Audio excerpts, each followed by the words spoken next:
الرحمن الرحیم الحمد للہ رب العالمین والعاقبۃ للمتقین والصلاة والسلام علی اشرف الانبیاء والمرسلین اما بعد فاعوذ باللہ من الشیطان الرجیم بسم اللہ الرحمن الرحیم یا ایہا الذین آمنوا اذکروا اللہ ذکرا کثیرا وسبحوہ بکرۃ واصیلا صدق اللہ العظیم۔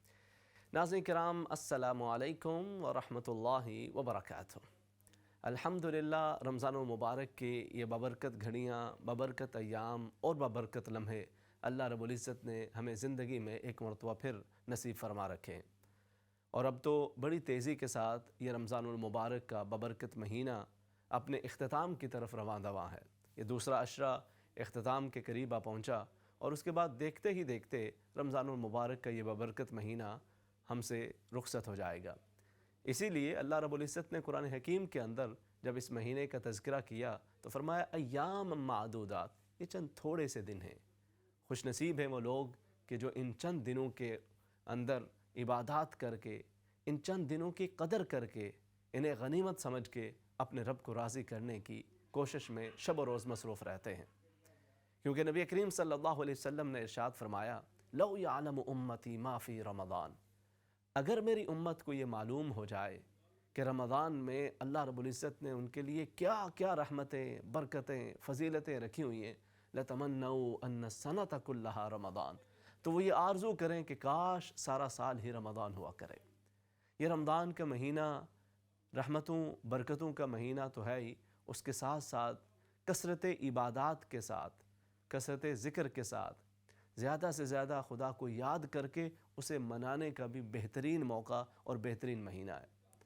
سال کے تمام مہینوں میں سے رمضان المبارک کا مہینہ افضل ترین مہینہ ہے، اور اس کے یہ تقریباً دوسرا عشرہ جو اختتام کو آ پہنچا ہے، تو اب ہمیں زیادہ اس بات کی طرف متوجہ ہونا ہے کہ اگر اس مہینے کے اندر ہم سے کچھ کوتاہیاں سرزد ہو گئی ہیں تو ہم ان کو بہتر کرنے کی کوشش کریں، ہم اپنے اعمال کی طرف ایک نظر دوڑائیں اور یہ دیکھیں کہ جہاں پہ کوتاہی ہے، کمی ہے، اس سے دور ہو کے اپنے اعمال کو بہتر کر کے اپنے رب کی رضا اور اس کا قرب حاصل کرنے کی کوشش کریں، کیونکہ وہ رب تعالیٰ وہ تو مہربان ہے، اس کی تو شان یہ ہے کہ رحمت خدا بہانہ می جوید بہا نمی جوید، اس کی رحمت تو بس بہانہ تلاش کرتی ہے، انسان تھوڑا سا ایک قدم اٹھائے تو صحیح، اس کی رحمت آگے بڑھ کے انسان کو سمیٹ لیا کرتی ہے۔